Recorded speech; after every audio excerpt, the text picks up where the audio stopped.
எல்லா அம்சங்களும் இடம்பெற்ற ஒரு சட்டம். ஆனால் இந்த சட்டத்தை சிதைத்து விட்டு இன்றைக்கு வேறு ஒரு சட்டத்தை கொண்டு வந்திருக்கிறார்கள்.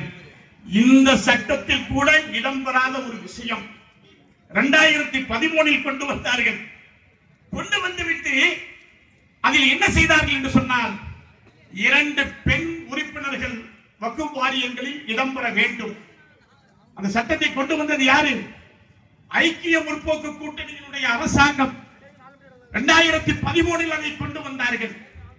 அதை கொண்டு வந்துவிட்டு 2 பெண் உறுப்பினர்கள் அதில் இடம்பெற வேண்டும் என்று சொன்னார்கள். அதைத்தான் மோடி இன்றைக்கு சொல்லுகிறார், முஸ்லிம் பெண்களுக்கு நாங்கள் தான் உரிமை கொடுத்திருக்கிறோம் என்று. எவன் பெத்த பிள்ளைக்கு எவன் அப்ப உரிமை கொண்டாடுறது? எங்களுடைய ஆட்சி கொண்டு வந்த சட்டம். ஆனால் அந்த சட்டத்திலே இன்னொரு சிறப்பு அம்சம் என்னவென்று சொன்னால், எந்த வக்ஃப் சொத்தையும் விற்க முடியாது. எந்த வக்ஃப் சொத்தையும் விற்கவோ கைமாற்றம் செய்யவோ இன்னொரு வக்ஃபுக்கு அன்பளிப்பு செய்யவோ முடியாது என்று 2013 சட்டம் சொன்னது. இவ்வளவு சிறப்பான ஒரு சட்டத்தை இன்றைக்கு நீங்கள் நீர்த்து போக செய்து விட்டீர்கள். ஆனால் அதற்கு சொல்லக்கூடிய ஒரு காரணம் என்ன தெரியுமா? திருச்செந்துறை விவகாரம் என்று சொல்லுகிறார்கள். இதைத்தான் நான் ஒரு 5 நிமிடத்தில் எடுத்துக் கொள்கிறேன். திருச்செந்துறை விவகாரம் என்று சொல்லுகிறார்கள். திருச்செந்துறை விவகாரம் என்று சொன்னால், திருச்சியினுடைய மாவட்டம் ஸ்ரீரங்கம் தாலுகாவில் இருக்கக்கூடிய திருச்செந்துறை, அந்த திருச்செந்துறை கிராமத்தினுடைய 389 ஏக்கர் நிலங்களும் வக்ஃப் நிலங்கள் என்று சொல்லி வக்ஃப் வாரியம் உரிமை கொண்டாடுகிறது என்று சொல்லிதான் ராஜா குதி குதி என்று குதித்தார். யாருடைய சொத்தையும் நாங்கள் எடுத்துக் கொள்வதற்கு தயாராக இல்லை. கோயில் சொத்து என்று சொன்னாலோ, இன்னொரு சமுதாயத்தினுடைய சொத்து என்று சொன்னாலோ, அதை பெற்றுக் கொள்வது ஹராம், கூடாது என்று எங்களுடைய மதம் சொல்லுகிறது. நாங்கள் அதை ஏற்றுக்கொள்ளவில்லை. ஆனால் உண்மையில் நடந்தது என்ன தெரியுமா? அந்த திருச்செந்துறை கிராமத்தினுடைய அனைத்து சொத்துக்களும் ஒரு நவாபால் வக்ஃப் செய்யப்பட்ட சொத்துக்கள். மறந்துவிடக் கூடாது. ஒரு நவாபால் வக்ஃப் செய்யப்பட்ட சொத்துக்கள் 1863 இதை நான் சொல்லவில்லை, ஆவண காப்பகத்தில் இருக்கக்கூடிய ஆவணம் சொல்லுகிறது. ஆனால் இன்றைக்கு அநியாயமாக எதை சொல்லுகிறார்கள் என்று சொன்னால், தமிழ்நாடு வக்ஃப் வாரியத்தினுடைய தலைவராக இருந்த மரியாதைக்குரிய எம் அப்துல் ரஹ்மான் எக்ஸ்எம்பி அவர்கள் இதோ திருச்செந்துறை கிராமத்தினுடைய சொத்துக்களை வக்ஃப் சொத்துக்கள் என்று சொல்லிவிட்டார் என்று சொல்லி கூப்பாடு போட்டார்கள். அதனுடைய முதன்மை செயல் அலுவலர் ரஃபியுல்லா அவர்களை கைது செய்ய வேண்டும் என்று கூக்குரல் எழுப்பினார்கள். தேசிய அளவில் இதனுடைய விவகாரங்கள் வெளி உலகத்துக்கு வந்தன, பெரும் பிரச்சனையானது. ஆனால் உண்மையில் நடந்தது என்ன தெரியுமா? இதோ என்னிடத்தில் 2 ஆதாரங்கள் இருக்கின்றன. இதில் ஒரு ஆதாரம் ஆவண காப்பகத்தினுடைய அந்த ஆதாரம், சென்னையிலே இருக்கக்கூடிய ஆவண காப்பகத்தினுடைய அதிகாரம்.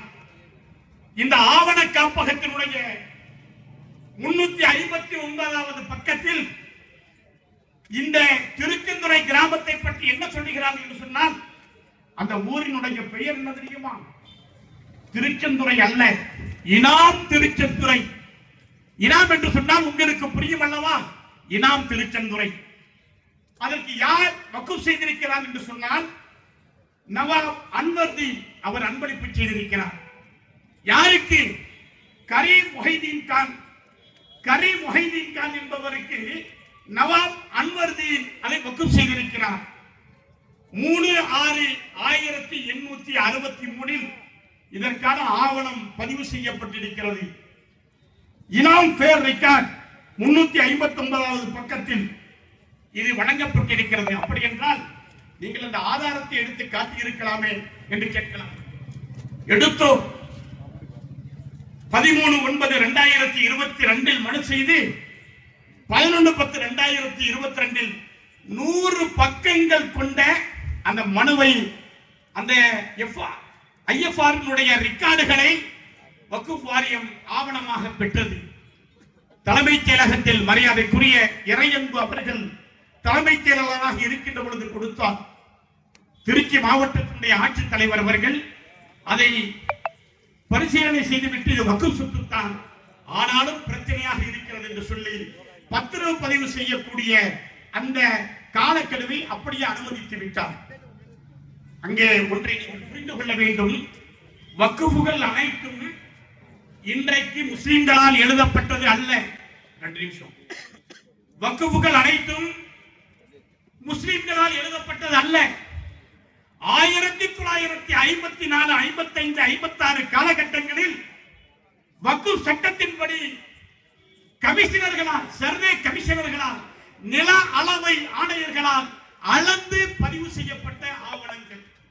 அதனுடைய அடிப்படையில் புரோஃபார்மா ரிப்போர்ட் என்று சொல்லக்கூடிய மூல அறிக்கை தயாரிக்கப்பட்டு அந்த மூல அறிக்கையில் தான் யார் யார் குத்தவள்ளி, யார் யார் அந்த வக்ஃபிலே என்னென்ன சொத்துக்கள் இருக்கின்றன, அது எப்படிப்பட்டது, பரம்பரையின் அடிப்படையில் உள்ளதா அல்லது வேறு எந்த அடிப்படையில் உள்ளது என்பதெல்லாம் அந்த விவரங்கள் எல்லாம் எழுதப்படும்.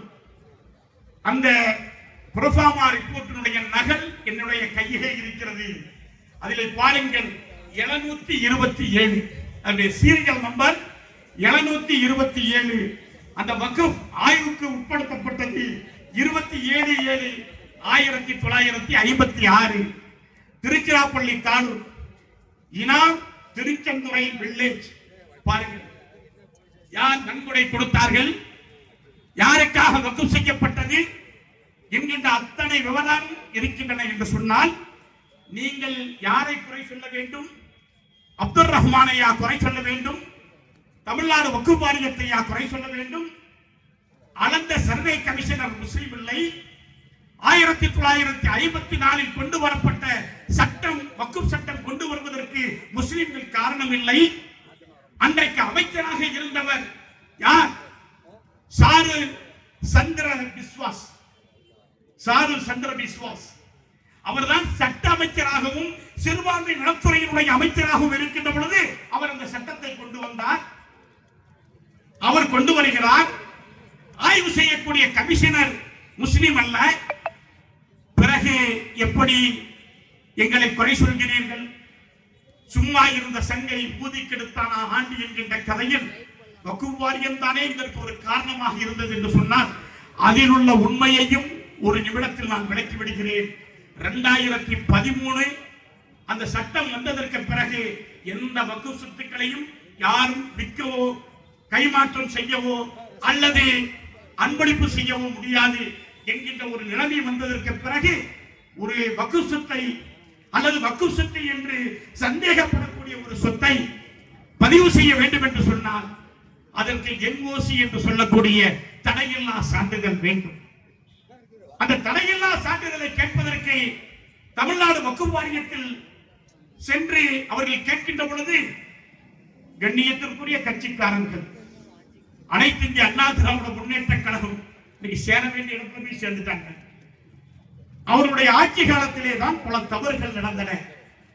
2013 இருந்து 2020 வரையிலும் அப்படி NOC தவறுதலாக கொடுக்கப்படுகின்ற பொழுது அன்றைக்கு இருந்த தமிழ்நாடு பிற்படுத்தப்பட்டோர், மிகவும் பிற்படுத்தப்பட்டோர் மற்றும் சிறுபான்மையினர் நலத்துறையினுடைய செயலாளர் அருமை சகோதரர் கார்த்திக் IAS அவர்கள் அவர் ஒரு உத்தரவை போடுகிறார். அந்த உத்தரவின் அடிப்படையிலே தான் வக்ஃப் சொத்துக்கள் 0 மதிப்பு என்கின்ற 0 வேல்யூ கொண்டு வரப்படுகிறது. அந்த புரோஃபார்மா ரிப்போர்ட்டில் இருக்கக்கூடிய சர்வே நம்பர்களை பார்த்து என்ன செய்கிறார் என்று சொன்னால் அங்கே அன்றைக்கு இருந்த CEO ஃபரீதா பானு அவர்கள் எல்லா சார்பதிவாளர் அலுவலர்களுக்கும் அனுப்புகிறார். அதிலே ஒரு சிக்கல் என்னவென்று சொன்னார், ஒரு சர்வே நம்பரில், அது 1954, அந்த சர்வே நம்பரில் ஒரு சர்வே நம்பரில் ஏராளமான ஏக்கர் நிலங்கள் எல்லாம் இடம்பெற்றிருக்கும். அதில் ஒன்றுதான் திருச்செந்துறை. அந்த திருச்செந்துறை கிராமத்தில் அது 53 ஆண்டு காலம் வக்ஃபாக இருந்தது உண்மை. என்னிடத்தில் ஆவணம் இருக்கிறது. நான் செல்லுகின்ற பொழுது மாண்புமிகு அமைச்சர் அவர்களிடத்தில் இதை கொடுத்து விட்டு செல்ல போகிறேன். அதிலே என்ன இருக்கிறது என்று சொன்னால், அந்த ஆவணத்தின் அடிப்படையில் என்ன செய்தார்கள் என்று சொன்னால், ஒரு பிரச்சனை வந்தது.